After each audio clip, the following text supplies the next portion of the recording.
Hello lovely humans, I thought we'd start off in the garden today and show you a few of the blooms. I'm so happy with how everything's coming on.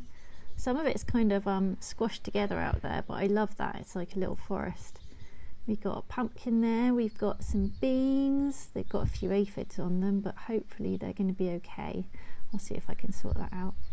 Next to the beans we've got corn and loads of nasturtiums which have just started coming out. They're so pretty and really tasty too. And then we've got some rhubarb too. I'm so happy that shot out some new shoots. It's looking amazing. And these little calendula flowers just popped up everywhere. It's self-seeded all over the place. I'm just so happy with that. And this is my desk from yesterday, my attempt at making a desk, which it did me all right for a while, but now, thanks to Rob's dad, I've got a real desk. I'm so excited about it. It's so much more comfortable to sit at. I don't know about you, but whenever I sit down to make a things to do list, I forget all the things that I need to do.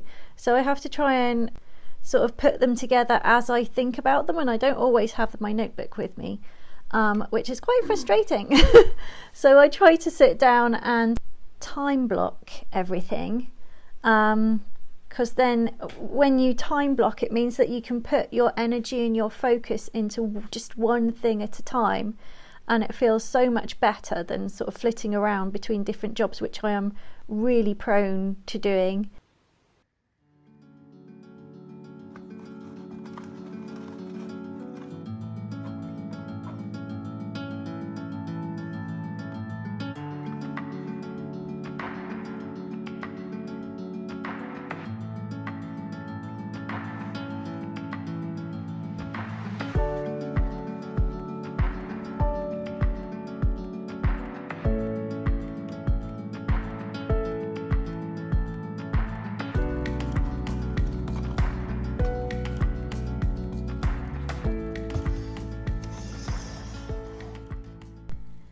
So I'm currently creating all the videos and printouts and PDFs for the upcoming Crystal Forest retreat.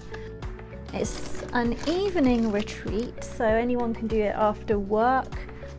And the main thing I wanted to do is make it super accessible for as many people as possible, and also create it so that you can mold it to your own needs. I think that's really important. And you won't need to go anywhere or do anything or meet up live with anyone or anything like that, because I think that can put people off retreats sometimes.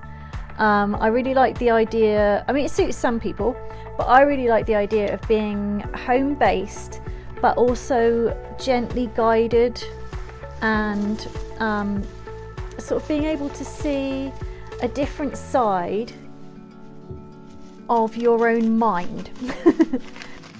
So there's going to be a creative hour, there's going to be some guides on how to set up your retreat space. You don't have to have a big space, it can just be either, you know, a desk or a corner of your room or something like that, and you can set it up however you like.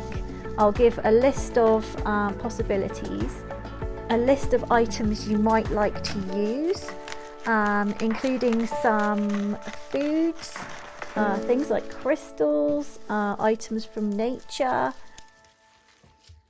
I mean, you can follow the guide closely if you like, or you can sort of mix the activities up or add in or take away your own. But yeah, all the information will be coming up soon. I want it to be affordable for anyone who really needs a little bit of extra support to relax and let the day go and things like that, and maybe start thinking in a different pattern, because we tend to get into the same habits in the evenings and it's really difficult sometimes to get out of them, and it really helps sometimes just to have someone there to take your hand and help lead you through something a bit different. So it's a little break for your brain, a little holiday, and something fun hopefully too. So yeah, more information about that will be coming up soon. You'll see a little bit of me preparing something for it later. But for now, this is me packaging the Wisdom of the Forest Kickstarter parcels. So I'm just doing a few of them today. I seem to be doing only about 3 or 4 a day because I'm spending about 1 or 2 hours on it a day. But I need to step it up tomorrow and get as many of them out of the door as possible. It's such a lovely thing to be able to do, and I'm so happy that people were able to support the project. And if you were part of the project, thank you so much for supporting it. Your cards will be with you very soon. I said they would go out in June, and they are indeed heading out to you now, and I will send your tracking number when they go out. But yeah, and if you weren't part of the Kickstarter, the card decks will be going into the shop, the Etsy shop soon, so you'll have a chance to purchase them then if you like. And here's me getting all the packaging stuff ready, and then opening a deck and then completely zoning out and realising I haven't put the guidebook in with it, and then realising that the other day I actually wrapped loads of them already with the guidebooks in. So well done me, sort of.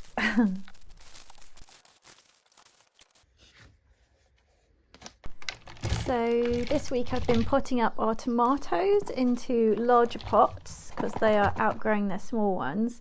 I've got a bit obsessed with just growing as much food as we possibly can, and I saved a lot of seeds from fruit and veg we bought last year to try not to buy too much this year, so hopefully the fruits will come out quite well.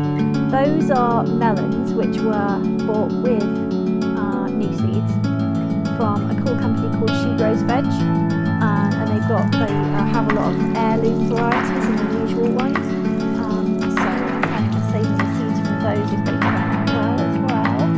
And I've actually got a greenhouse this year, which is amazing. I have never had a proper greenhouse before, and I'm just so grateful we've got that. There's my little delphiniums, which I'm growing in memory of my mum. She used to really love them, and she's part of the I've never really personally been interested in them before, but I am now. So it's really nice that they've germinated. A bit of a sheltered spot for them because they're still very little. And here I am colouring the edges of another deck to be sent out. Quite a few of them sold actually through the Kickstarter, which is really lovely. It takes about an hour to colour the edges of each deck. You can't just like hold the deck and colour all the edges because they come out all uneven, and the colour smudges onto the cards themselves. So you have to do each one and carefully let it dry. That might sound absolutely mad, but it's all, you know, it's part of the process with artisan decks and any artisan creative work that you would like in your home. Of course, a lot of people prefer just to have the normal stuff straight from the factory and not have any of the fancy added bits or handmade things, and that's fine. I think there's room for that and room for our special handmade pieces too. So if you want to colour any of your card decks at home, I fully recommend using a stamp pad. It's so much easier than using anything else that I've tried anyway. But do let me know if you found something even better.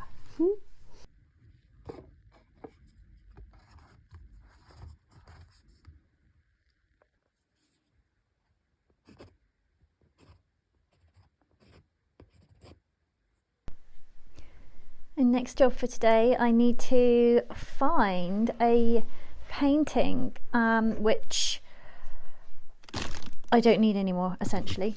So some of these I've just painted patterns on and scanned the pattern and then used it online for another project. So I'm going to use one of those eventually for the creative hour in the Crystal Forests retreat. And I'm really looking forward to doing this. And what I'm going to do is actually paint the base of this canvas again, like go over the old pattern and create a mandala on it during that hour, because it's something that everyone can do, everyone can join in with. You don't need any real special, you know, artistic skills that you've practiced or anything like that.